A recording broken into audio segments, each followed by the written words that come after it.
Capricorn. I'm the Scorpio Stellium. I'm here to do your predictions for the week of November 8th to 14th. It's my birthday week, so I'd love your happy birthdays down in the comments if you don't mind. You know how I do things here. I don't bullshit you. I give you the straight talk. And also, I'm going to show my work. I'm going to tell you how I come to the conclusions that I come to. I'm going to pull the astrology in as well. And at the end, I'm going to do a pick a card for what message you need to hear this week, Capricorn. So let's see what you got cooking. All right, Capricorn. Oh, Capricorn's one of my favorite signs. I love Capricorn. Okay, because you know what I love about Cap?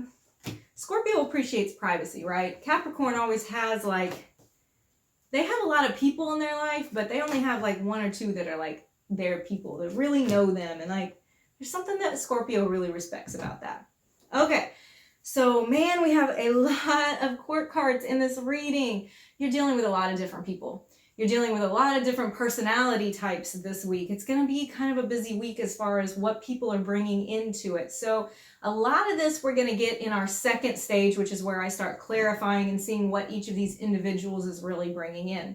But let's go through what we have. We have the reverse King of Wands and the Queen of Swords next to one another, and also next to reverse Temperance. So we have these cards here. So the King of Wands reversed. This is somebody who can be narcissistic. They can be arrogant. They are kind of full of themselves. It's like they take that confidence to a bad place.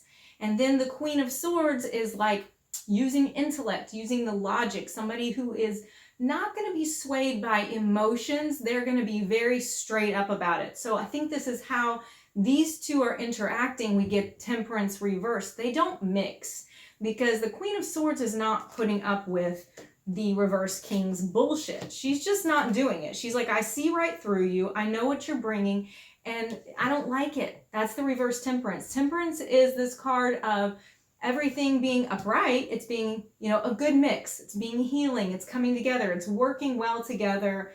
And we just don't have that with those two. Not with the Queen and the King reversed here. So we see down on the next line, the reverse Ace of Swords. This is talking about not getting the truth in something or not being clear on something. So I think that there's some confusion that is being created in the middle of the week, where I think that you are trying very much to figure something out. And that's what this Knight of Swords is speaking to me about. The Knights are all action-oriented cards. They're go for it. And since it's in the suit of swords, swords being mental activity, conversation, thinking, intellectual communication, listening, all of that stuff. And swords are a very fast card, okay? So we have this action-oriented mental activity type card, and it's facing that reversed Ace of Swords. So we have this, and then we have this. He's facing it. So this is you trying to figure it out. That's what you're doing mostly in the middle of the week. You're trying to figure out what to do about the situation, I think, that starts off at the beginning of the week, where you're not getting along with somebody or you're not appreciating what they're bringing to the table. You're not appreciating their attitude, I think. And then the reverse Judgment card. This is a card that's telling me that you don't think that this is going to continue. You don't think that something is right. You get that energetic feeling of, I'm not in the right place.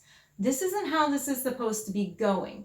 And I don't think that it's something you want to really continue. So you're going to be doing a lot of debating in your head and trying to seek clarity and seek truth, doing all of that, the mental gymnastics in your head to see how you're going to handle certain situations. And also there may be some disappointment going on because the Judgment card upright is things that are coming back to life, things that you've been working for, things that you really want, and now they're here again, and it's this card of yay, good, I get a second chance. And I don't think that you want to give either the situation a second chance, or you don't know if you should give the situation a second shot. So we see a lot of this kind of deliberation on your part with the abundance of the sword cards here. Down at the end here, Knight of Wands, 3 of Wands, reversed 4 of Wands. So this is really telling us a little chronological story.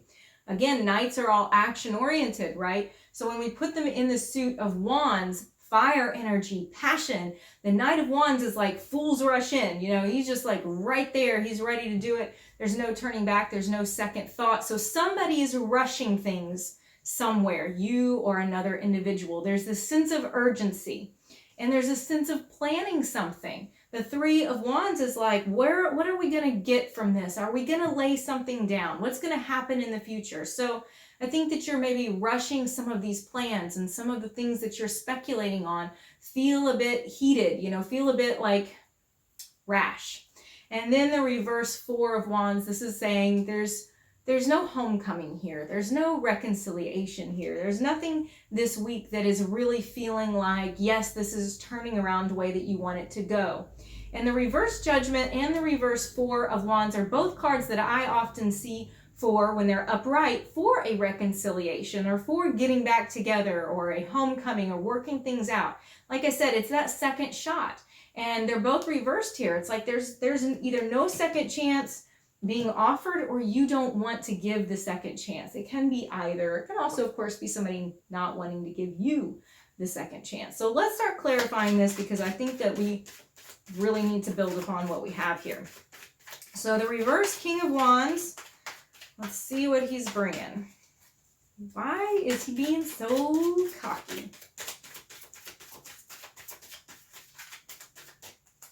Okay, we have the Moon. So the Moon is showing us things that are coming out of the deep, you know, things that are being revealed that have not been really dealt with before. So you may be watching this unfold in somebody else's life. It definitely is involving you, but it is showing that things that have been kind of buried or kept secret are now like rising up, and they have to be dealt with. They're not going to be quieted any longer. A lot of times this has to do with fear. A lot of times it can be nightmares. It can be the subconscious that is pushing these things up to the surface, kind of like when a splinter gets pushed out of our skin, and there it is. Now all of a sudden we see it. We have to pull it out. We have to do something about what was happening before below the surface. So let's look at the Queen of Swords.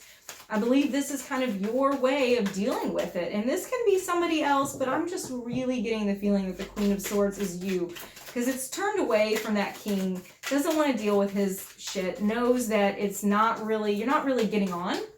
And she's being very logical about it. Now, I don't want you to get hung up on the genders of the individuals, because in tarot, it's just representing assertive or receptive energy. So being the kings and the queens, assertive or receptive energy.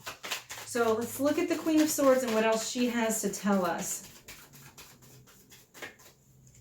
Okay, we have the Four of Cups.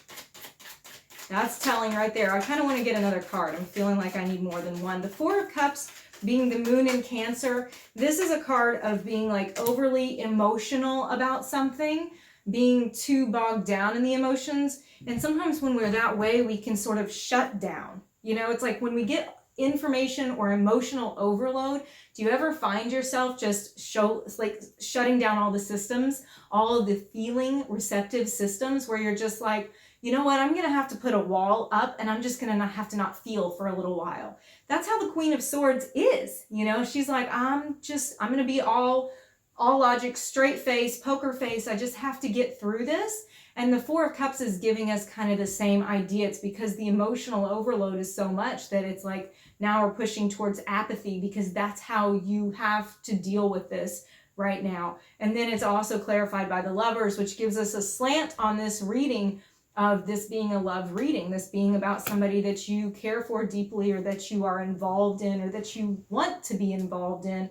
And there's this, right now it's not doing well, you know, because we're getting all these cards about not having a second chance, or not knowing whether to give a second chance, and being emotionally burdened, dealing with a lot of fear. So it's a difficult emotional love situation right now. And reverse Temperance, I have to say that's another like no reconciliation card. So all these cards down here at the bottom are saying that this week is not working out for the two of you. Let's look at the reverse Temperance. Let's give it a little bit more attention.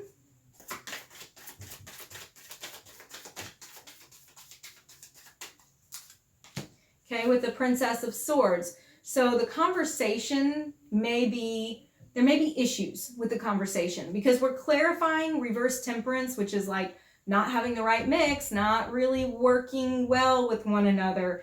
Then having the Princess of Swords alongside of it, she's a very chatty kind of card. And it may be that you're being you two, the two of you, you and the lover, right? Maybe too cutting with one another, too blunt with one another. You could be giving the cold shoulder.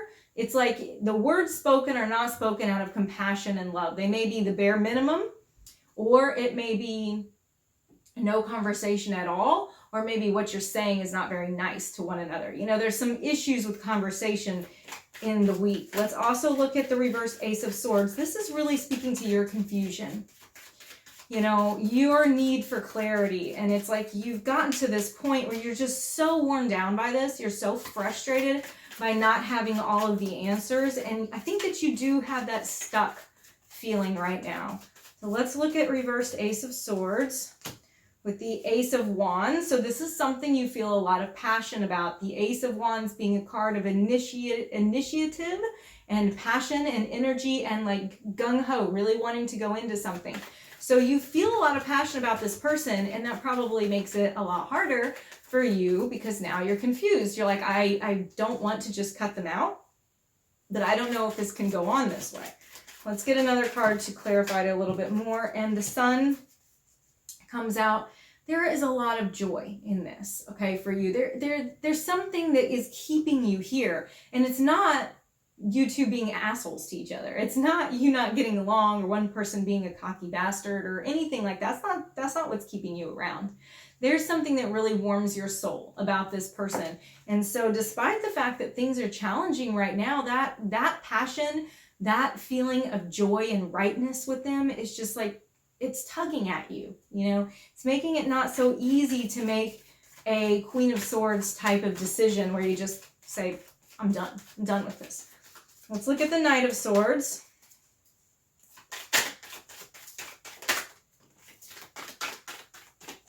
Okay. With the Knight of Swords, we have the Three of Cups clarifying it. This is Mercury in Cancer. So Mercury being very chatty, very conversant, very quick, often can be a journeying type planet because it moves so fast, it kind of zips all around, right? And then we have Mercury in Cancer, so emotion. So I think, let me just give you this whole idea. With the threes often in tarot have to do with some type of cooperation. And I see this Three of Cups being emotional or love cooperation. I think that you are trying to figure out how to bring things together. Now, there are some ulterior alternative meanings that I want to put forth to you. And the first one is one that I think is definitely going to be true for you this week. And that's where I think you're going to be talking to friends about this. This is something that you need to bounce off of other people and have some support from friendships. The other thing is, for some of you, the Three of Cups can often mean another party in the relationship. So it may be that part of the struggle is that somebody is involved with somebody else as well. So I'm just going to put that out there for you that may want to know all of the tarot meanings there. The Three of Cups is one of those that's like, yeah, why are we getting that though? What's going on here? Let's look at the reverse Judgment card. Okay, clarified by the Nine of Wands. Let's see if anything else wants to come out. But the Nine of Wands here is putting the guard up, being maybe a little defensive, it's being worn out more than anything. So it's like you're kind of anticipating another drama-filled session or another attack or another issue. It's like there's always something going on, and you've been around this so many times that you know that this is probably what's coming. And so it's like, I don't want to get like, like in The Lion King, Rafiki, like bonking him over the head with the stick. Okay, and he starts to like, he starts to duck. He's like, I don't want to get hit in the head again. That's you. You're like, I don't want to get hit in the head again. And this is the reverse Judgment card that it's clarifying. So I think this is part of the reason why you're not wanting to really see about a second chance. You don't know if this should continue or not, because you're battle worn, really. You're worn out with this. It's exhausting to have gone around and around and around this with this person. So I just, emotional needs are not being met. That's really what this comes down to. Let's look at the Knight of Wands and let's clarify that. There's this feeling of rushedness. Okay, when I drop all my damn cards, that is just a bad shuffle. So let's start that one over. The Knight of Wands is this rushed kind of energy.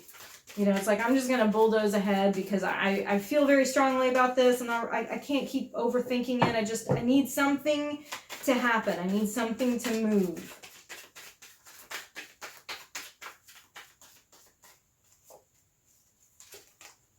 Okay, the Ten of Cups. So what you're pushing for is big. The Ten of Cups is your emotional completion. It is that joy. It is that togetherness. It's that family. It's, you know, marriage. It's all of those things, that commitment that brings you peace. And here we see you going after that. We see you really still wanting that. Despite the fact that you're deliberating back and forth in your head if this is right, your heart still wants that. And so we see a lot of that vacillation happening this week of like the Queen of Swords, like, no, not gonna deal with this, right? And then the Ten of Cups of like, yeah, but I really want it. I really want it so bad. So I'm gonna Knight of Wands that I'm gonna rush into it and keep pushing harder. It's a stop and go. It's this lurching kind of thing where, you know, like somebody trying to drive a stick shift for the first time. We're getting a lot of that from you this week. The Three of Wands, we're looking forward to something. And I think that something does not end up happening because the very next card is the reverse Four of Wands. Okay, looking forward to some type of commitment. We have the Hierophant here. We have the Eight of Pentacles. Somebody not putting in the work, not giving you the commitment that you want. And you're looking forward to that. You're wanting that very much so. But it's still not happening this week. That probably honestly doesn't come as a surprise to you because you've been dealing with this on and on and on and on. So I do think that you can expect some things to fall through this week. You can probably expect some plans that get canceled or rescheduled, or they just, you know, end up not happening for whatever reason. So it's going to be a little bit of a challenging week, but then again, don't freak out because it's nothing you haven't been dealing with for already for quite a while. So let's look at your message that you need to hear this week. Your message from the universe, it is going to be, like I said, in pick a card form. So let's see what we got. And while I'm shuffling, if you would do me a favor, because it is my birthday week, and also because I'm a little baby YouTuber and I have to fight the big YouTube monster. So if you would hit your subscribe and notifications bell if you enjoyed this at all, because guess what? YouTube is not going to show you my videos otherwise because they're like, she ain't got shit compared to these other big YouTubers, because I'm brand new. I've only been doing this for about 2 months on YouTube. So I very much appreciate your support. Okay, let's see what we got. We got card 1 and 2 and 3. 1, 2, and 3. So you know how to pause. I'm going to jump right into your interpretation for what you need to hear. Card 1. It is not often that I pull this card in a message for the... Oh, man. Okay, I'm just sitting here trying to like figure out a way to make this not what it is, but it is what it is. Card 1 is the Tower. The Tower is Mars energy. The Tower is that shock. You know, there's some type of shock coming that's going to knock you off your feet. It's not going to be a pleasant shock. So I think that you need to expect that this week and kind of brace yourself for it, because it's going to be like a, whoa, where did that come from kind of thing. Is what it is. So there's a warning for you, unfortunately. For card number 2 is the Eight of Coins. The Eight of Coins is putting in the work. You know, you being very good at what you do and you putting your energy, your effort into your work. And I think that that's what you need to do right now, Capricorn. I mean, that's what you do best. You're a hard worker. You have good work ethic. You're usually, most Capricorns, all the ones I've ever met, are excellent at what they do. And that's where you need to put your attention this week, is in your work, not on this crazy thing that you know isn't going to do you any good this week anyway, okay? And for card number 3, I have the Hanged Man. This is telling me that you need to change your perspective. You need to look at things differently in a way that you've not seen them before. Give yourself advice like you're not you. You know, have a little conversation with yourself and give yourself the advice that you would want to know. But you need to shift that perspective and look at it from somebody else's or multiple other people's point of view and see where that gets you, because that could help lead you to that truth that you need, that clarity that you need. So thank you so much for watching, Capricorn. I'll see you again next week.